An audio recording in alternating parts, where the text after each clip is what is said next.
Dalam abad ini, China dianggap sebagai kuasa besar di dalam dunia, terutamanya jika dilihat dalam industri pembuatan dan perkilangan yang direkod dalam 30 tahun yang lalu. Perkara ini telah disahkan daripada laporan tabung kewangan antarabangsa IMF bertajuk World Economic Outlook Oktober 2020. A Long and Difficult Accent menyatakan bahawa China telah memintas Amerika Syarikat sebagai kuasa ekonomi pertama di dunia. Profesor Graham Allison dari Harvard Kennedy School mengulas laporan IMF itu dengan agak menarik melalui Big Mac Index seperti mana yang dilaporkan oleh majalah The Economist. China telah mengubah persepsi ini secara keseluruhannya dengan menawarkan kuantiti produk dengan lebih banyak dan murah. Malah, kebanyakan daripada syarikat terbesar Eropah telah membina kilang di China seperti Apple, Intel, Adidas dan banyak lagi. Perkara ini telah menjadikan China sebagai game changer pada abad ini. Jadi, bagaimana China boleh menjadi industri terbesar di dunia dalam pembuatan dan perkilangan ini? Pada tahun 1978, Deng Xiaoping telah membuat satu dasar baru untuk menjadikan China lebih berjaya di seluruh dunia. Beliau berpendapat China perlu dibuka kepada dunia luar. Oleh itu, beliau telah memberikan kebebasan, kawalan kepada petani dan usahawan serta yang paling penting buat pertama kalinya memberikan pelaburan luar masuk ke dalam China. 4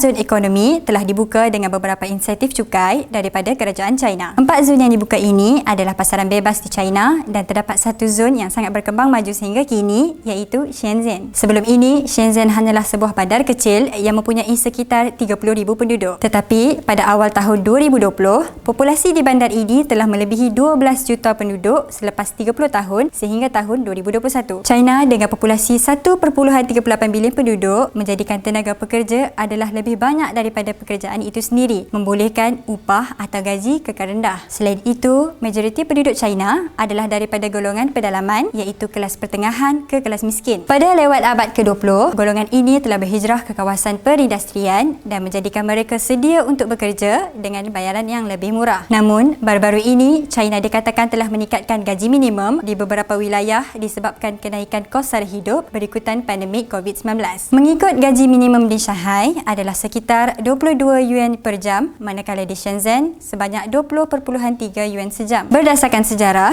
kilang-kilang China telah menjadikan kanak-kanak sebagai buruh mempunyai overtime yang terlalu lama dan tidak menyediakan insurans dan pampasan. Sesetengah kilang juga mempunyai dasar di mana pekerja dibayar sekali dalam setahun, di mana ia dipercayai merupakan satu strategi untuk menghalang mereka daripada berhenti pada tahun tersebut. Walau bagaimanapun, pematuhan terhadap peraturan dalam industri adalah rendah dan perlahan. Di samping itu, Undang-Undang Perlindungan Alam Sekitar secara rutin diabaikan, membolehkan kilang-kilang China mengurangkan kos pengurangan sisa. Pengeluaran perindustrian tidak akan berlaku secara sendirinya, tetapi bergantung kepada rangkaian pembekal, pengeluar komponen, pengedar, agensi kerajaan dan pelanggan yang terlibat dalam proses pengeluaran melalui persaingan dan kerjasama. Ekosistem perniagaan di China telah banyak berkembang dalam tempoh 30 tahun yang lalu. Sebagai contoh yang boleh dilihat adalah Shenzhen, di mana bandar tersebut telah berkembang sebagai hub bagi industri elektronik. Ia telah memasukkan ekosistem untuk menyokong rantaian bekalan pembuatan, termasuklah pengeluar komponen, pekerja kos rendah, tenaga kerja teknikal, pembekal pemasangan dan pelanggan. Syarikat-syarikat Amerika seperti Apple memanfaatkan kecekapan rantaian bekalan China untuk memastikan kos rendah dan margin yang tinggi. Sebenarnya, banyak lagi faktor yang menjadikan China sebagai industri terbesar dalam pembuatan dan perkilangan. Sehingga kini, China tidak pernah berputus asa berusaha untuk menstabilkan ekonomi negara berkenaan kekal menjadi negara paling maju di dunia. Semoga negara lain juga boleh mengambil peluang dan belajar daripada kejayaan China ini dan seterusnya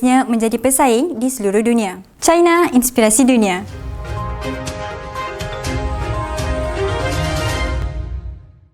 Channel China Kini ini akan memaparkan info-info berkaitan pembangunan, ekonomi, sukan, pelancongan, kecanggihan sains dan teknologi yang terdapat di negara China. Untuk perkongsian lebih banyak info menarik, jom subscribe channel China Kini ini. China, inspirasi dunia.